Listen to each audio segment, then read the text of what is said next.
You know, as I look at the Herman Cain campaign in 2012, the metaphor that occurs to me is the Obama campaign in 2008. The media wanted to say that this was essentially a coronation for Hillary Clinton.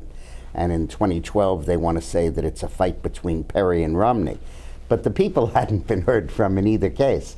And Herman is just whipping up the same intensity of support that really creates this enormous momentum that nothing can stop. You're exactly right, Dick. And I think the fact that the people, their voice is much stronger than the media is what came out of that straw poll in Florida, as well as two others that I won just this past weekend. And I think that that is going to continue. And even though Governor Romney is trying to position himself as the non-politician business person, I think I have a much stronger case. He's been that Wall Street executive. I've been a Main Street executive. But what's behind that? What experiences have you had that he hasn't? I have actually taken an individual business unit. I've actually had to hire people within a small business, fire people within a small business, figure out how we get customers in the door, deal with crises in the restaurant. You're running a Burger King restaurant when I was in my Burger King training and the broiler goes out, you got a major crisis. You can't make hamburgers. So I have had to, on the spot, figure out, well, what do I do?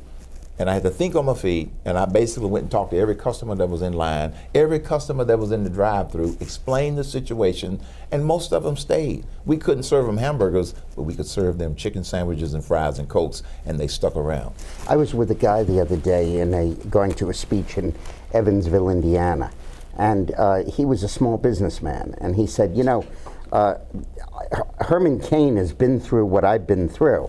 And God, it was so affecting. He had to lay off a few people in his business. Yes. He actually was crying about that. A lot of businessmen that I run into, that's the most hurtful part of what we are going through with this sick economy.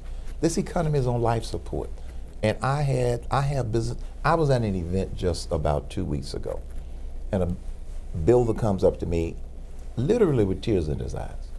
He said, Mr. Cain, you've got to win because you get it. Yeah. This administration doesn't get it. Those other politicians don't get it. Now, how would you critique the Romney jobs plan? We were chatting about that before we went on the air. Big difference. The Romney economic growth and jobs plan pivots off of the existing tax code. He did the same thing that Obama did. They rolled out one set of loopholes and brought in another set of loopholes. That's not solving the problem. Mm-hmm. My 999 plan throws out the tax code and imposes the 9% business flat tax, the 9% personal income flat tax, and a 9% national sales tax. It expands the base, and it is fairer to everybody, and it's simpler. Even the people that are making $25,000 a year, $50,000 a year, which you know is the median, they come out ahead. I did the calculations. Right. We did the calculations. What happens if you pass your 999? And then the Democrats come in and they make it 15, 15, 15. Well, in the legislation, I am going to ask Congress to put in a 2/3 vote requirement before Congress can change those rates. But here's the other deterrent. Because the plan is so simple to understand, and the public is already chanting 999, they wouldn't dare change it without the public knowing about it, and that'd be a public outcry not to change the rates. Now, I don't mean to have a bilingual pun here, but are they chanting N-I-N-E or N-E-I-N? No, no, no, 999.